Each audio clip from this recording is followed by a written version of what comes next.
Hello student, कैसे हो आप सभी। आज हम बात करने जा रहे हैं किसके बारे में, रेड डाटा बुक के बारे में। रेड डाटा बुक क्या होती है, या फिर हम इसे IUCN रेड लिस्ट भी बोल सकते हैं। इसके अंदर वो ऑर्गेनिज्म पाए जाते हैं जो खतरे में हैं, या फिर जो बिल्कुल एक्सटिंक्ट हो चुके हैं इस दुनिया से, वो इस दुनिया से जो है जा चुके हैं, बिल्कुल ही उनकी स्पीशीज ही, प्रजाति ही खत्म हो चुकी है, उनका नाम निशान ही मिट गया है। ठीक है ना। इस बुक के अंदर वो सभी ऑर्गेनिज्म आ जाते हैं। अब एक एक करके हम देखेंगे कि वो क्या है, मतलब रेड डाटा बुक में एक्चुअली में क्या क्या होता है। पहले तो हम इसके बारे में देख लेते हैं रेड डाटा बुक होती क्या है। ठीक, IUCN रेड लिस्ट, इसको हम IUCN रेड लिस्ट भी बोल सकते हैं। कंफ्यूज मत होना बिल्कुल भी, अगर IUCN रेड लिस्ट के नाम से भी आ जाए तो उसका मतलब भी यही है। वो जो स्टार्टेड इन 1963 में क्या है, इसको स्टार्ट किया गया था। Is category of taxa that are facing the risk of extinction. ऐसे ऑर्गेनिज्म, ऐसे टैक्सॉन आपको पता ही है, टैक्सॉन जो रैंकिल रेंज जो होती है स्पीसीज जहाँ पे प्रेजेंट होती है, जो मैंने बताया था ना, first chapter of living organism जो होता है, लिविंग वर्ल्ड है 11th क्लास के अंदर। तो वो सभी ऑर्गेनिज्म इसके अंदर आ जाते हैं। ठीक है। तो उनका जो ऐसे ऑर्गेनिज्म होते हैं इसके अंदर जो जिनका रिस्क बहुत ज़्यादा होता है, मतलब एक्सटिंक्शन की तरफ बहुत ज़्यादा वो फेस कर रहे होते हैं उस रिस्क खतरे को। इसमें क्या होता है कि यूजेज ऑफ रेड लिस्ट। अब जो यूज किया जाता है रेड लिस्ट का, वो इन तीन तरीके से किया जाता है। इन तीन तरीक़ों के लिए किया जाता है। डेवलपिंग अवेयरनेस डेवलप करना about the importance of threaten species, जो ख़त्म होने वाले, जो खतरे में है जो स्पीसीज, उनके लिए अवेयरनेस डेवलप करना। Providing global index of the decline biodiversity, कि कौन सी डाइवर्सिटी जो मतलब ऑर्गेनिज्म है बायोडाइवर्सिटी के अंदर, वो किस खतरे पे है, किस रेंज पे है, कितनी उनकी संख्या बची हुई है बायोडाइवर्सिटी के अंदर। जितने भी ऑर्गेनिज्म हैं, चाहे वो कोई भी, चाहे वो प्लांट हो, एनिमल हो, उनकी एक लिस्ट बना रखी है, जो कि जिससे हमें पता चल जाता है कि वो कौन से स्पीसीज़ के अंदर कितने ऑर्गेनिज्म हैं और किस स्पीसीज़ को ज़्यादा खतरा है। ठीक है। Defining conservation priorities, third one is defining conservation priorities at the local level. Conservation priorities हमें क्या है, अपने तरीके से लोकल लेवल पे हमें उनके प्रायोरिटीज़ को हम रिस्पॉन्सिबिलिटी जो हमें निभाना चाहिए। ठीक है ना, कि कैसे हम कंजर्व कर सकते हैं। गवर्नमेंट है, कैसे वो जो रूल्स बताते हैं उनको हमें फॉलो करना चाहिए। जो जो उनकी प्रायोरिटीज़ है, उस हम सब की प्रायोरिटीज़ बनती है कि हमें अपने बायोडाइवर्सिटी को कंजर्व करना चाहिए। एक लोकल लेवल पे भी हम ये सब कर सकते हैं। ज़रूरी नहीं है कि अगर किसी मान के चलो, जब तक गवर्नमेंट ऑर्डर नहीं देगी तब तक हम चुप रहेंगे और डाइवर्सिटी को डिस्ट्रॉय करते रहेंगे, ऐसा कुछ नहीं है। अगर हम हमारे अंदर इंसानियत है या फिर कुछ और है, तो उसको हम क्या अपने लेवल पे भी उस प्रायोरिटीज़ को हम फॉलो कर सकते हैं, निभा सकते हैं, और अपने डाइवर्सिटी को हम कंजर्व कर सकते हैं। ठीक है। ज़्यादा से ज़्यादा प्लांट लगा के, है ना, उनको रेगुलर टाइम पे क्या कहते हैं, पानी वगैरह दे के और उनकी देखभाल करके, तो इससे हम क्या है, किसी प्लांट की स्पीसीज या फिर किसी एनिमल स्पीसीज को अपने तरीके से क्या है, डिस्ट्रॉय होने से, थ्रेट में जाने से बचा सकते हैं। ठीक है। अब बात आती है, देखो ये मैंने तुम्हारा नोटबुक से ही लिया है, कुछ लिस्ट है जिसके अंदर रेड लिस्ट में ऑर्गेनिज्म आते हैं। Extinct in the wild, critical, endangered, vulnerable, lower risk, data deficient, not evaluated. Extinct जो बिल्कुल ख़त्म हो चुके हैं। Taxon is extinct when there is no reasonable doubt that the last individual has died.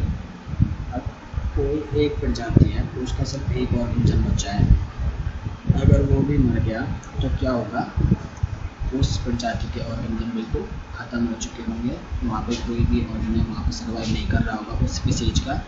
उस कंडीशन को हम बोलते हैं एक्सटिंक्ट। ठीक है ना।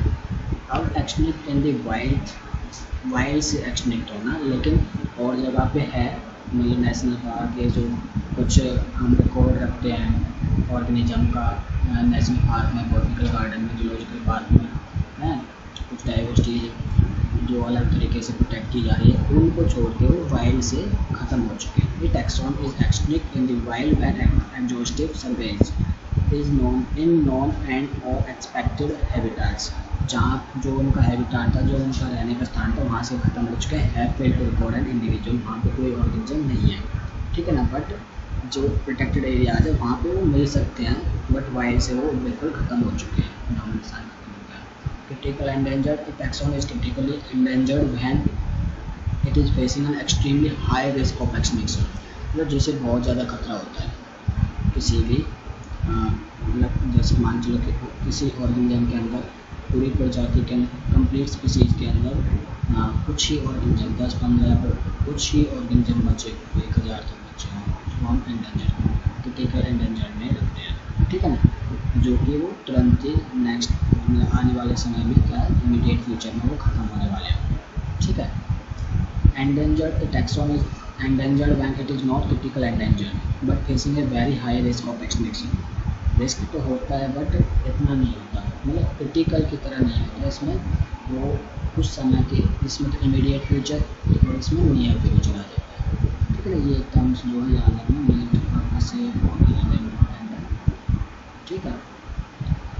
तो नियर फ्यूचर में खत्म हो सकता है। Vulnerable, taxon is vulnerable when it is not critical endanger और एंडेंजर, ना तो एक क्रिटिकल एंडेंजर में हाई रिस्क ऑफ हाई मतलब ये ना तो फेस कर रहे हैं हाई रिस्क को ना रिस्क को, but facing high risk of extinction in the wild. एक तो होता है कंप्लीट एक्सटिंक्ट होना कि हर जगह से एक्सटिंक्ट होना, और एक होता है वाइल्ड से एक्सटिंक्ट होना, हम ऊपर पढ़ चुके हैं।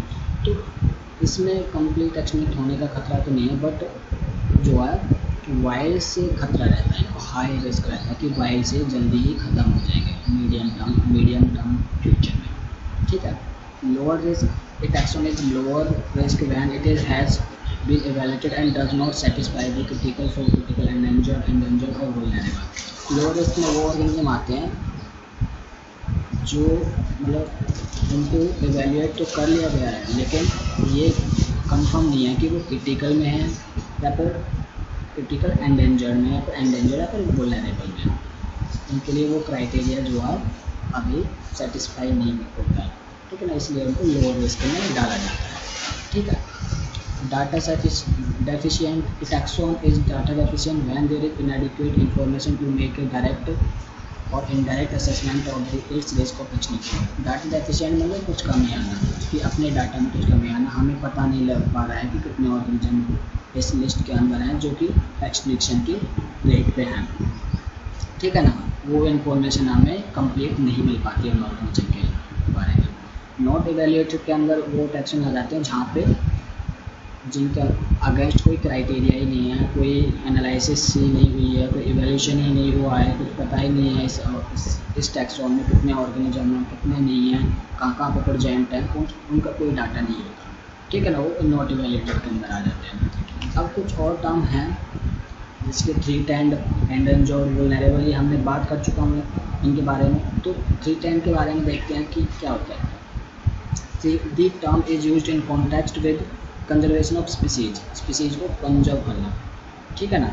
विच are in any one of the above three categories, E V R. E क्या एंडेंजर्ड, वी क्या वुलनरेबल, आर क्या रेयर, जो कुछ ही बचे हैं। अगर ये तीनों मिल जाएँ तो वो थ्री टैंड है। मतलब थ्री टैंड स्पीसीज कौन कौन सी हैं, जो एंडेंजर्ड कैटेगरी के अंदर आए, वुलनरेबल कैटेगरी के अंदर आए और रेयर कैटेगरी के अंदर आए, ठीक है ना। Endangered those species which are in the immediate danger of extinction and whose survivability is unlikely, whose number have been reduced to a critical level, बहुत ज़्यादा जल्दी से उनका नंबर जो डिक्रीज हो रहा है। if the causal factors continue to be operating, ठीक है ना। vulnerable के अंदर the species likely to move into the endangered category। जो vulnerable अगर मान चलो ऐसे ऑर्गेनिज्म खतरे में जाएंगे तो किस उस कैटेगरी में जाएंगे, इस कैटेगरी में जाएगा एंडेंजर्ड वाले में। अगर इससे मान चलो खतरा बढ़ेगा तो वुलनरेबल में जाएगा, इससे खतरा बढ़ेगा तो मान चलो पता लग गया डाटा डेफिशिएंट नहीं हुआ तो इस कैटेगरी के अंदर चला जाएगा। पता चल गया कि इस स्पीसीज में इतने ऑर्गेनिज्म है तो हमें पता चल जाएगा कि वो लो है या फिर वुलनरेबल है, ठीक है ना। लेकिन डाटा ही नहीं है तो कैसे पता लगाएं हम। नॉट इवैल्यूएटेड, इनकी कोई जांच पड़ताल ही नहीं हुई है अभी तक, इवैल्यूएशन ही नहीं हुआ, एनालिसिस ही नहीं हुआ है, ठीक है ना। वो सब स्पीसीज आ जाती है इनके अंदर। अब थ्री टैंड का पता चल गया, एंडेंजर्ड, वुलनरेबल, रेयर। नीट में आ जाए, है ना, तो कोई प्रॉब्लम नहीं होनी चाहिए ना। और देखो इन पे भी immediate future, near future, medium term future, critical, endangered, vulnerable, ठीक है ना, इन पे जरूर याद रखना। एंडेंजर्ड में दोनों तरीके की आ जाती है, critical endangered, endangered, vulnerable plus rare, ठीक है, ये 3 टाइप स्पीसीज होती है। अब बात करते हैं हम नेक्स्ट रेयर। रेयर में क्या होता है, ये आपके नोट से लिए हैं जिससे कि आपको कोई प्रॉब्लम ना हो। These are species with small population in the world, small population होती है। These are not at present endangered and vulnerable but are at risk due to their less number. ये ना तो एंडेंजर्ड कैटेगरी में है ना वुलनरेबल कैटेगरी में है, बट इनकी जो संख्या है वर्ल्ड में बहुत कम है, ठीक है ना, इस वजह से वो रिस्क पे है। These species are usually localized within restricted geographical area और habitat। ये जो ऑर्गेनिज्म है ये कहाँ पे पाए जा रहे हैं, रेस्ट्रिक्टेड जोग्राफिकल एरिया में, उनकी जो कि उनके हैबिटेट है, ठीक है। आईएसएन रेड लिस्ट 2004 में डॉक्यूमेंटेशन हुआ था कि दी एक्सटिंक्ट स्पीसीज जो हैं 784 स्पीसीज एक्सटिंक्शन हो चुका है इनका, जिनमें से 338 वर्टिब्रेट्स के हैं, 359 जो इनवर्टिब्रेट, 87 प्लांट स्पीसीज जो है एक्सटिंक्ट हो चुकी है। इन द लास्ट 500 ईयर्स, 500 साल में क्या ये स्पीसीज जो हैं एक्सटिंक्ट हो चुकी है। इतनी स्पीसीज 784 स्पीसीज एक्सटिंक्ट हो चुकी है, ठीक है ना, जिनमें से ये हैं वर्टिब्रेट की, इनवर्टिब्रेट के plants. Some example of recent extinction include the dodo, ये मैंने अभी बताया था कुछ देर पहले, डोडो बर्ड जो थी लास्ट लेक्चर में कि ये अपना जो चेहरा है गर्दन तक, नेक तक एक ज़मीन के अंदर डाल देते थे और जिस वजह से इसका एक्सटिंक्शन हो चुका था। होगा, है ना, ये अफ्रीका में, थाईलैंड, ऑस्ट्रेलिया में, स्टीलर सी काउ रसिया के अंदर, एंड 3 सब स्पीसीज बाली, जैवन, जवान से कैस्पियन और टाइगर लास्ट 20 ईयर्स अलोन है, लास्ट 20 ईयर्स में alone have witnessed the disappearance of 27 species। Last 20 years के अंदर 20 साल में ये 27 स्पीसीज जो एक्सटिंक्ट हो चुके हैं। Careful analysis of reports show that extinction across taxa are not random। Some groups like amphibians appear to be more vulnerable to extinction। कुछ amphibian ऐसे हैं जो कि क्या vulnerable की तरफ बढ़ रहे हैं, extinction की तरफ जा रहे हैं। Adding to the grim scenario of extinction is the fact that more than 15,500 species worldwide are facing the threat of extinction। मतलब 15,000, 15,500 जो स्पीसीज हैं वर्ल्ड वाइड, वो क्या है, थ्रेट की तरफ जो है जा रही है, बढ़ रही है, ठीक है ना। Presently 12% of all bird species, 23% of all mammal species, 32% of all amphibian species and 31% of all gymnosperm species in the world face the threat of extinction। इतनी स्पीसीज है जो 310 में काउंट की जा रही है। From study of the history of life on Earth through fossil record, we learn that large-scale loss of species like the one we are currently witnessing have also happened earlier, even before human appeared on the scene। ये हम fossil record से देख ही सकते हैं, ठीक है ना। एक लार्ज स्केल पे जो स्पीसीज है 1 बाय 1 जो है हम देख रहे हैं, हमें पता है कि कैसे स्पीसीज जो एक्सटिंक्ट हो रही है। मतलब कि जब तक ह्यूमन अपीयर भी नहीं हुआ था तब उससे पहले भी बहुत सारी स्पीसीज जो है एक्सटिंक्ट हो चुकी है, बहुत ही बड़े स्केल पे उनका लॉस हो चुका है, ठीक है ना। और जो ये स्पीसीज दे रखी हैं, ये वाली स्पीसीज, ये वाली, ये क्या है, टोटल ही एक्सटिंक्शन की कगार पे हैं अभी फ़िलहाल। 12 स्पीसीज जो बर्ड की हैं, 12% बर्ड की, 23% मैमल्स की, 32% एम्फीबियंस की, 31% जिम्नोस्पर्म की, ठीक है। ड्यूरिंग द लॉन्ग पीरियड अब मतलब greater than 3 billion years 3 billion साल से भी ज़्यादा। Since the origin and diversification of the on life on earth there were 5 episodes of mass extinction of species. How is the sixth extinction presently in progress? 5 बार तो extinction हो चुका है बड़े scale पे, 5 एपिसोड, 5 एपिसोड, समझ रहे हो। अब जो है ना ये वाला, ये जो एक्सटिंक्शन का जो चल रहा है लिस्ट है, जो एक्सटिंक्ट होने वाले स्पीसीज है, ये 6th एपिसोड है, ठीक है। कौन सा एपिसोड है? 6th episode. अच्छा, डिफरेंट फ्रॉम द प्रीवियस, जो कि बहुत अलग होगा प्रीवियस एपिसोड से। The difference is in the rate. The current species extinction rate are estimated to be 100 to 1000 time faster than in the pre human time and our activities are responsible for the faster rate. समझ रहे हो ना। जैसे जैसे ज़माना बदल रहा है, देखो पहले क्या था, जो पहले के पुराने ज़माने की जो मूवीज़ हुआ करती थी, 90s की जो मूवी हुआ करती थी, उनमें जो है सिंपल तरीके से जो है विलेन को मारा जाता था। लेकिन आजकल क्या है, एडवांस टेक्निक बढ़ चुके हैं, बहुत ज़्यादा एडवांस हो चुके हैं। आजकल विलेन भी बहुत ज़्यादा हीरो से बहुत ज़्यादा ताकतवर होता है और अलग तरीके से उनकी मौत होती है, ठीक है। अब यही कहानी चल रही है अर्थ पे। जो 5 जब इंसान नहीं थे ना, उस टाइम पे मतलब कि ये लगा लो वो पुराने ज़माने की मूवीज़ हैं जो हीरो को क्या है विलन को मारती थी।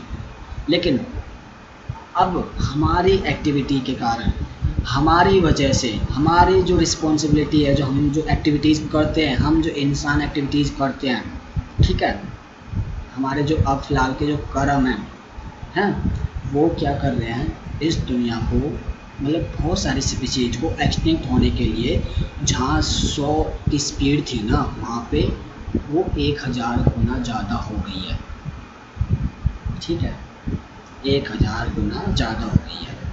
समझ रहे हो ना, 1000 गुना ज़्यादा, बहुत ज़्यादा हो जाती है, ठीक है। तो इस वजह से थोड़ा सा डिफरेंट होगा क्या, पहले 5 एपिसोड से, ठीक है।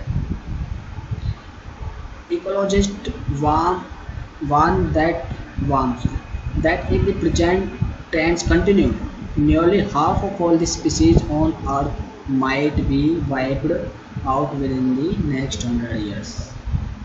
है कि नहीं। कुछ इकोलॉजिस्ट कहते हैं अगर ये ट्रेंड ऐसे ही चलता रहा ना, ये ह्यूमन की एक्टिविटीज़ ऐसे ही चलती रही, तो 100 साल के अंदर जो है ये अपना काम कर चुके होंगे। एक्सटिंक्शन जो लिस्ट है ना, ये ऊपर दे रखी है, जो ये वाली लिस्ट, ये एक्सटिंक्ट हो चुकी होंगी विद इन 100 ईयर्स, अगर ये ट्रेंड ऐसे ही चलता रहा। अब आप खुद ही देख लो, कोविड-19 को आप देख लो, जिस तरीके से कोविड-19 की रेस जारी है, बढ़ रही है, जिस तरीके से वो बढ़ रहा है, ऑर्गेनिज्म को ख़त्म कर रहा है, तो ये तो 2020 की बात है। 2020 है, जब 2100 आएगा तो किस कगार पे हमारी अर्थ, या फिर क्या उसका नज़ारा होगा देखने को, कोई इंसान रहेगा कि नहीं रहेगा वो तो पता नहीं मुझे। हालांकि हम सुनते आ रहे हैं कि ऐसा कुछ सालों से, कुछ 10-15 सालों से, कि इस दिन पृथ्वी ख़त्म हो जाएगी, इस दिन पृथ्वी ख़त्म हो जाएगी, है ना। 21 जून का भी आया हुआ था, 21 जून को पृथ्वी ख़त्म हो जाएगी। लेकिन अभी तक तो इनको ये ऐसे कुछ इफेक्ट्स हैं नेचर के जिनको रोका जा सकता है, बट कुछ साल बाद 50, 60, 70, 80, 100 साल के अंदर अंदर क्या है, ये सच भी हो जाएगा। तो जिस तरीके से हमारी जो एक्टिविटीज़ हैं, हम जो पोल्यूशन क्रिएट कर रहे हैं, हम जो पॉपुलेशन इंक्रीज कर रहे हैं, हम जो स्पीसीज़ को एक्सटिंक्ट कर रहे हैं, किसी भी स्पीसीज़ को, एक मच्छर की स्पीसीज़ को भी हम ख़त्म कर दें ना, एक्सटिंक्ट कर दें, तो भी इंसान जो लाइफ है ना अर्थ पे इनबैलेंस हो जाएगी, तब भी इंसान नहीं रह पाएगा, एग्जिस्ट नहीं कर पाएगा। तो इस वजह से क्या है, ये जो हमारी एक्टिविटीज़ के कारण 1000 टाइम जो फास्ट हो जाएगी। अगर ये नहीं रोका गया, अगर इसको नहीं संभाला गया, तो विद इन 100 ईयर जो है ये अपना काम कर चुके होंगे, ठीक है। तो ये था किसके बारे में, रेड लिस्ट के बारे में। नेक्स्ट हम पढ़ेंगे in situ conservation, ex situ conservation, जो बायोडाइवर्सिटी कंजर्वेशन होती है ना, इन सिटू कंजर्वेशन क्या होता है, एक्स सिटू कंजर्वेशन क्या होता है ना, ये सब पढ़ेंगे। ठीक है, अगर कोई डाउट है आपको तो मुझे ज़रूर बताइएगा। तब तक अच्छे से रीड करिए, इनको नोट करिए अपने फेयर नोटबुक में, और कोई डाउट है तो वो मुझसे पूछिए। ठीक है ना, ओके, थैंक यू।